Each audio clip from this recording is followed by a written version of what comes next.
Back on today's drill down for XRP, we are going to talk about this article on Crypto. This is a very interesting article. It's a little bit long, so bear with me. It's about 13 minutes to read it, but I'm going to say a couple of things up front. First of all, it's talking about a price prediction for 2025, which I think their prediction is completely off base and not accurate at all. So don't read this or listen to this for a price prediction, because that's not what's really important in this particular video. It's not about the price prediction for 2025 to 2030. It's more about some of the comments that are made in here, some of the use cases that they talk about, some of the really important information that are finer details on the SEC versus Ripple case that I think we need to talk about. So without further ado, let's delve into this article. XRP is a cryptocurrency that was developed by Ripple Labs, a company that provides financial settlement and payment services to banks and other financial institutions. XRP is used by Ripple Labs as a means of facilitating cross-border payments and has gained significant adoption in the financial industry. We all know that. XRP is a cryptocurrency that is designed to facilitate fast and cheap cross-border money transfers. It is the native token of the Ripple network, a decentralized payment protocol that is designed to connect banks, payment providers, and digital asset exchanges. Ripple aims to improve the speed and efficiency of cross-border payments by using XRP as a bridge currency. Okay, first of all, I just want to pause and say thank you to Crypto for saying that Ripple is a decentralized payment protocol, because we all know that it is. But there are many out there, some of the competitors to XRP, that claim it's not decentralized. So thank you for accurately reporting that it is decentralized. We go on. One reason for XRP's relatively strong performance may be its strong adoption in the financial industry.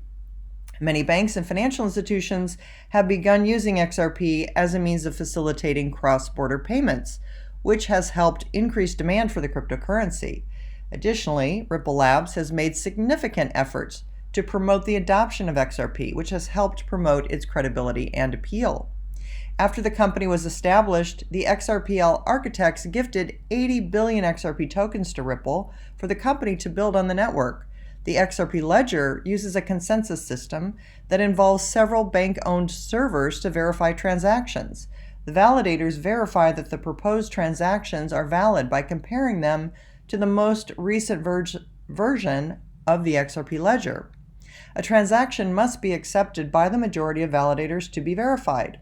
The XRP ledger uses distributed ledger technology, which is different from the more commonly used blockchain technology. This technology allows bank and non-bank actors to incorporate the Ripple protocol into their own systems, as the protocol is completely open and accessible to anyone without prior approval from Ripple Labs. In 2017 and early 2018, XRP reached an all-time high of $3.40, marking a 51,709% increase from its original price at the beginning of the year. Although it has since declined, XRP remains a significant player in the cryptocurrency market and is consistently ranked among the top 10 coins in terms of market capitalization. The team behind XRP and Ripple continue to work on the development of the XRP ledger and its potential use cases in the global financial system. Overall, XRP remains a significant and influential cryptocurrency in the world of finance and technology. I want to pause there and comment on the 51,709% increase from its original price at the beginning of the year. That was a 1-year increase, which I wrote about in my book, 3 Steps to Quantum Wealth. Some of these increases and percentages that we're seeing in cryptocurrency are bigger than we've seen in any other asset class. These are astronomical increases, and I believe part of the incredible wealth that I believe is coming with certain cryptocurrencies that will gain adoption and will have massive utility. The article goes on to say, in 2020, the U.S. Securities and Exchange Commission, SEC, sued Ripple, alleging that the company sold $1.3 billion in unregistered securities through its XRP cryptocurrency. Ripple denies the allegations, claiming that XRP is not a security and does not meet the criteria for the Howey test. A report by CoinShares indicated that investors are confident of Ripple's victory in the landmark case against the SEC.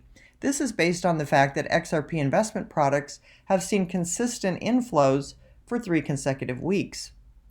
On the business front, Ripple revealed key developments pertaining to its European expansion. The company shared its progress with Paris-based Lemonway and Xbot in Sweden.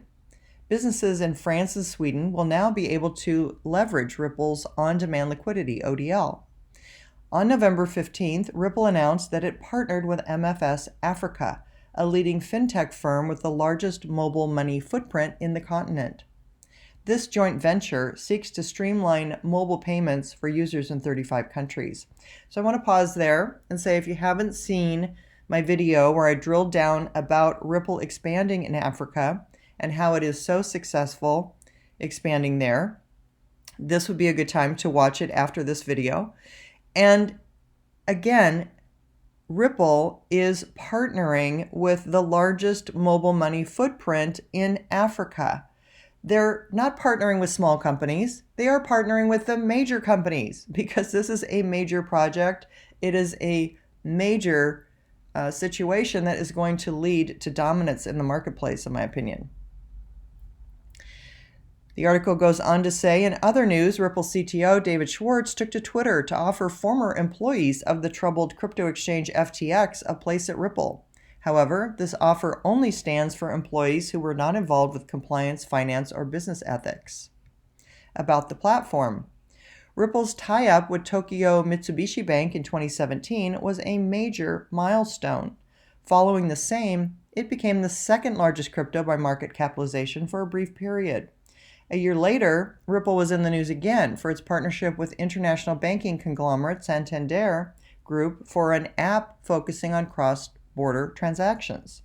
In terms of rivals, Ripple has close to none at the moment. Let me say that again. In terms of rivals, Ripple has close to none at the moment. Love that, totally true, and we don't think about it enough. They are the leading crypto firm catering to financial institutions around the world. As the number of partnerships grows, XRP will reap the benefits. After all, it is the medium of exchange for all cross-border transactions enabled by RippleNet. Ripple has been capitalizing on the need for quick transactions and another untapped potential in emerging economies, given that nations in Latin America and Asia Pacific regions are more likely to realize the value of blockchain and its tokens compared to their first world counterparts. With the rise of central bank digital currencies, CBDCs, it is likely that developing countries looking to explore this option will go for Ripple, since it already offers a well-established cross-border framework. Increased adoption of CBDCs will also lead to banking institutions considering integrating crypto into their services. This will work out very well for Ripple, since RippleNet is already associated with a number of banks. So I want to pause there and just repeat the quote that I had on a recent video about the CBDC boom, and that there is a prediction, an estimate by an outside consultant, that CBDCs will move from $100 million of value today to $218 billion of value in the future. That's 2,180 times, or 218,000% increase. That's like an average increase over 7 years of 30,000% per year. This is massive and enormous, and something that people really need to understand, and quote that tweet that I tweeted, because that's something to go from 100 million to 218 billion by 2030 is going to, I think, look very conservative at some point.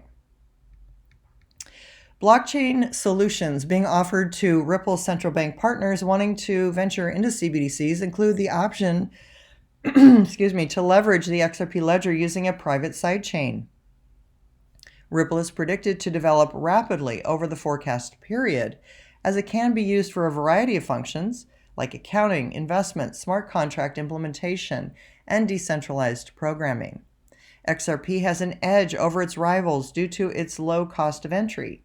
The fact that a few dollars will buy tens of XRP seems appealing to new investors, especially those who prefer little investment. I want to pause there and say, yes, but about the edge over its rivals, it's not only the low cost of entry, it's the low cost to use it. 0.0001 XRP used up versus what we're seeing with Bitcoin right now, going through a $30 fee on a $100 transaction, 30%. Are you kidding me? The answer isn't Bitcoin. It's too expensive. It's not going to be able to be used at scale. So we need something that is very efficient, that has very low cost, and this is where XRP has its edge over its rivals.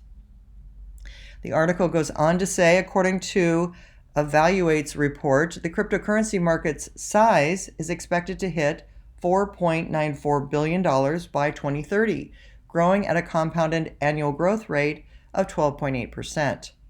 Okay, that's way too low, but okay, we'll let that go for now. A number of crypto firms will benefit from this, Ripple among them. The growth in the cryptocurrency market is spurred by an increase in the demand for operational efficiency and transparency in financial payment systems, as well as an increase in demand for remittances in developing nations. The general idea is that RippleNet's adoption by financial institutions will increase, leading to more recognition of the platform as well as its native token. This has also been factored in while calculating predictions for 2025 and beyond. Data from CoinMarketCap revealed that XRP has lost more than 6% of its value over the past 7 days. At the time of writing, the token was trading at 42 cents with a market capitalization of $21 billion. As the sixth largest crypto in the world, XRP saw a trading volume of more than $610 million over the last 24 hours. The total open interest on XRP perpetual contracts fell by 1.24% in 24 hours. XRP's press time price was a far cry from its all-time high of $3.84 in January of 2018. As a matter of fact, its price was closer to its launch price than its all-time high. Although XRP gained somewhat over the last 3 months, its recent returns have made investors worried. Well, I don't know if they've made investors worried. I disagree with that, but okay. On to the next paragraph, SEC lawsuit and its impact. On 22 December 2020, the U.S. Securities and Exchange Commission, SEC, filed a lawsuit against Ripple Labs. The lawsuit alleged that Ripple had raised $1.3 billion through the sale of unregistered securities of XRP. In addition to this, the SEC also brought charges against Ripple's top executives, Chris Larsen, co-founder, and Brad Garlinghouse, CEO, citing that they had made personal gains totaling $600 million in the process. The SEC argued that XRP should be considered a security rather than a cryptocurrency, and as such should be under their purview. A verdict in favor of the SEC will set a rather unpleasant legal precedent for the broader crypto market. This is why the case is being closely observed by stakeholders in the industry. Let me just pause there. And there was video that went around yesterday that a verdict in favor of Ripple could just clarify Ripple's standing and may not do anything for the industry. Now, people have said other things and are speculating on other things, but it was mentioned yesterday that it may just give clarity to Ripple and XRP and not to any other crypto. So that is very interesting. This is saying a verdict in favor of the SEC obviously would not be good for Ripple. It goes on to say, it is evident that developments in the lawsuit have a direct impact on XRP's price. Following the news of the lawsuit in 2020, XRP tanked by almost 25%.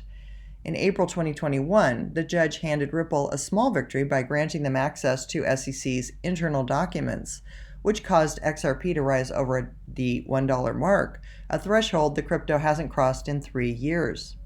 According to a tweet by defense attorney James Filan on 15 August 2022, the U.S. District Court for Southern District of New York dealt yet another blow to the SEC when Judge Sarah Netberg granted Ripple's motion to serve subpoenas to obtain a set of video recordings for the purpose of authentication, dismissing the regulator's claim that Ripple was trying to reopen discovery. This was in response to Ripple's motion filed on August 3, 2022. In the opinion and order published earlier in July, Judge Sarah Netberg condemned the SEC for its hypocrisy and actions which suggested that the regulator was, quote, adopting its litigation positions to further its desired goal and not out of a faithful allegiance to the law. Boy, is that ever true. We go on. The lawsuit's verdict, whatever it is, will have a lasting impact on XRP's value. It is important to note that a verdict in favor of the SEC would make XRP a security only in the U.S. because the regulator does not have jurisdiction across the country's borders.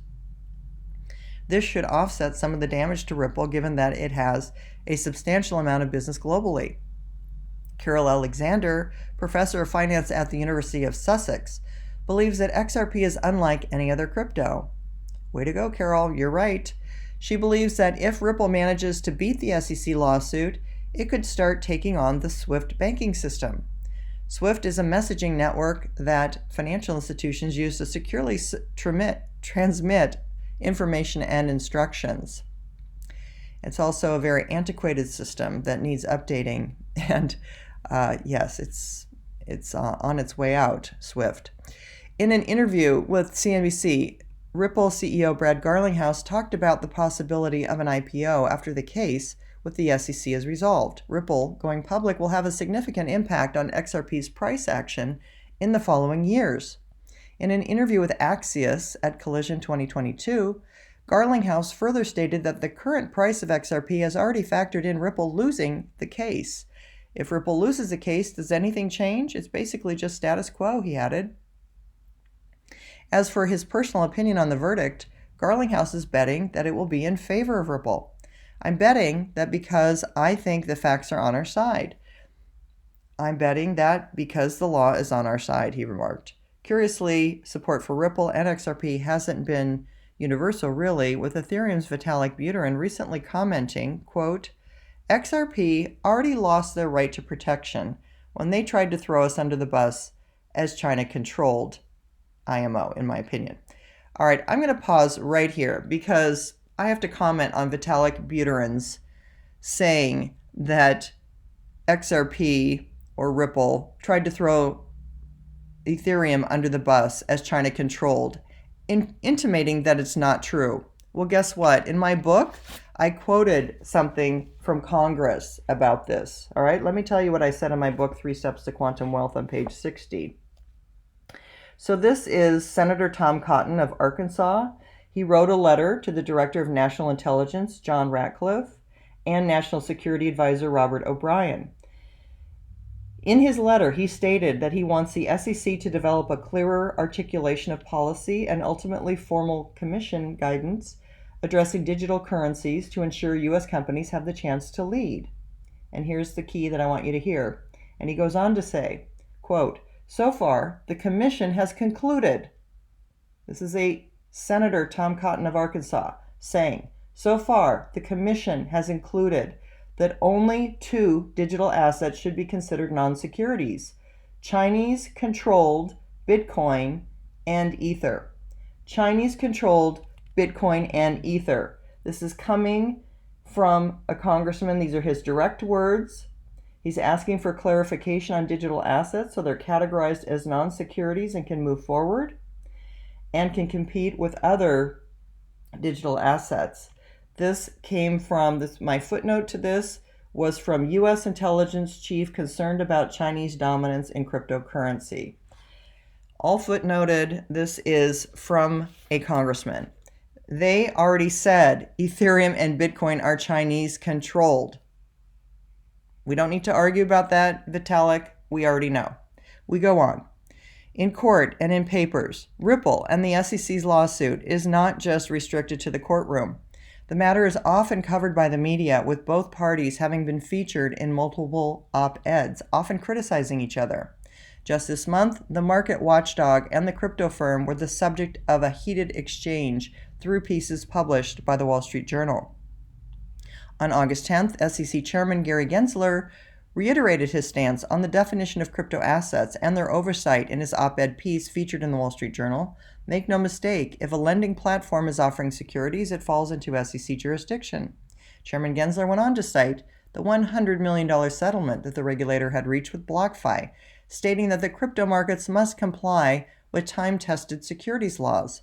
As per the terms of the settlement, BlockFi has to rearrange its business to comply with the U.S. Investment Company Act of 1940, in addition to registering under the Securities Act of 1933 to sell its products. In response to Chairman Gensler's op-ed, Stuart Alderoty published his own piece in the Wall Street Journal and did not mince his words while taking a shot at the regulator. Alderoty accused Gensler of sidelining fellow regulators, the CFTC and FDIC, etc., and overreaching its jurisdiction as opposed to the executive order by U.S. President Joe Biden, which directed agencies to coordinate on regulations for crypto. Quote, "What we need is regulatory clarity for crypto, not the SEC swinging its billy club to protect its turf at the expense of more than 40 million Americans in the crypto economy," Alderoty added. A controversial article authored by Rosalind Layton in Forbes on 28 August pointed out that since 2017, the SEC's Crypto Assets Unit has been involved in 200-odd lawsuits. According to Layton, this figure suggests that instead of coming up with clear regulations to ensure compliance, the regulator would rather engage crypto firms with lawsuits in an attempt to regulate by enforcement. So I just want to pause there and say, this is not how regulators are supposed to regulate. You don't throw 200 lawsuits at companies. You provide regulations and then you enforce them if they're not complying with the regulations. You don't not give regulations and then throw 200 lawsuits at people. This is absurd and outrageous. We go on. Ripple CTO David Schwartz found himself in a standoff with Ethereum co-founder Vitalik Buterin earlier this month, after Buterin took a dig at XRP on Twitter. Schwartz hit back and responded to Buterin's tweet, comparing miners in the proof-of-work ecosystems like Ethereum to stockholders of companies like eBay. I do think it's perfectly fair to analogize miners in proof-of-work systems to stockholders in companies. Just as eBay's stockholders earn from the residual friction between buyers and sellers that eBay does not remove, so do miners in ETH and Bitcoin, Schwartz added. Now, putting an accurate figure on the future price of XRP is not an easy job. However, as long as there are cryptocurrencies, there will be crypto pundits offering their 2 cents on market movements. Okay, I just want to pause here and say, when I read this, I laughed. I thought it was ridiculous. Here you go through this entire article saying how XRP and Ripple are leaders. They're disrupting the entire market. They have top agreements with the biggest companies on the biggest continents. They're making huge inroads. And then you talk about $3 being the price. I mean, it's just a joke. So we're going to take this next section. I'm going to read it to you, but we will take it with a grain of salt because this is ridiculous and somebody's absolutely trying to make a stupid case here. It's absurd. It's literally absurd, but I will read it. I will read it to you. Changelly has gathered an average prediction of 47 cents for XRP by the end of 2022. As far as 2025, Changelly has provided a range between $1.47 and $1.76 at max for XRP. Okay, what a joke. Finder's conclusion from a panel of 36 industry experts is that XRP should be at $3.61 by 2025. Hilarious. It should be noted that not all of those experts agree on that forecast. Some of them believe that the crypto won't even cross the dollar threshold by 2025. Oh my God. Keenan Francis, the global cryptocurrency editor for Finder, does not agree with the panel of experts. Thank you. He predicts that XRP will be worth 50 cents by the end of 2025 and surprisingly a mere 10 cents in 2030. Oh, wrong way, buddy. According to data published on NASDAQ, the average projection for 2025 is around $3.66. Hysterical. Finder's experts had a rather conservative figure for XRP in 2030. They believe that the crypto could hit $4.98 by 2030. In a statement by Finder, Matthew Harry, the head of funds at Digital X Asset Management, revealed that he doesn't see any utility in XRP other than the speculation element. According to data published on Nasdaq's website, the average projection for 2030 is around $18.39. Hysterical. Okay, so ridiculous. Conclusion. Year-to-date, figures from Ripple's Q2 earnings report have made it clear that despite the drop in XRP's price, demand for their on-demand liquidity service not only remained undeterred, but actually grew by 9 times year over year, with ODL sales totaling $2.1 billion in Q2. The report further stated that Ripple has pledged $100 million for carbon removal activities in line with their carbon neutral objective and sustainability goals. I want to pause there and say they have said that they will be a major player in the carbon markets, which is also one of the biggest markets out there. So just like remittances are one of the biggest uses for cryptocurrencies, so is the carbon market one of the biggest markets for cryptocurrencies. So this is huge, and XRP and Ripple are major players in this future technology. Ripple's Crypto Trends report claims that NFTs and CBDCs are still in their nascent stages, and as their potential is gradually realized, its impact on Ripple's network and on the broader blockchain space will be visible. Yeah, remember we talked about 100 million today, 218 billion by 2030. Yeah, 30,000% increase per year. And you're talking about you're talking about XRP staying at under $3, under $4, under $20? I don't think so. Ripple's Crypto Trends report claims, I already said that. It should be noted that while various experts have predicted XRP's price to increase in the following years, there are some who believe that XRP will lose all value by the end of the decade. Okay, is that the most hysterical thing or what? Somebody really doesn't want people to know what a great investment this is going to end up being. So I'm just putting that out there. The major factors that will influence XRP's price in the coming years are the verdict of the SEC lawsuit, the IPO after the lawsuit's resolved, partnerships with financial institutions, mass adoption, CBDC ventures by central banks, going to $218 billion by 2030. Predictions are not immune to changing circumstances, and they will always be updated on new developments. Okay, we've got the Fear and Greed Index, neutral this time. Okay, I think that's the end. Yeah. So that's the end of the article. So it's so funny. It's like they go through all of this information showing how incredible the technology is, how much it's going to be adopted, how much it's going to be used. It's going to be in the biggest markets, the biggest continents, the biggest companies, the biggest everything. And then they make this teeny tiny little prediction, or they say it'll lose all value by the end of the decade. I mean, it's just ridiculous. So anyway, I wanted to share this with you, not because of the price prediction, as I said at the beginning, but because there was a lot of meat in here that I thought was really good, really positive, really showed some of the power and projections for the future for XRP that covered the lawsuit. I thought they did a good job talking about what could happen in the lawsuit and what's going on there, and just really covering some of the major uses for XRP and some things that are going to be happening between now and 2030. So I hope you enjoyed that. I'm going to continue to drill down on Ripple, XRP, and crypto daily for you in videos. If you want my broader financial knowledge, I'm talking about what happens if the US defaults on their debt.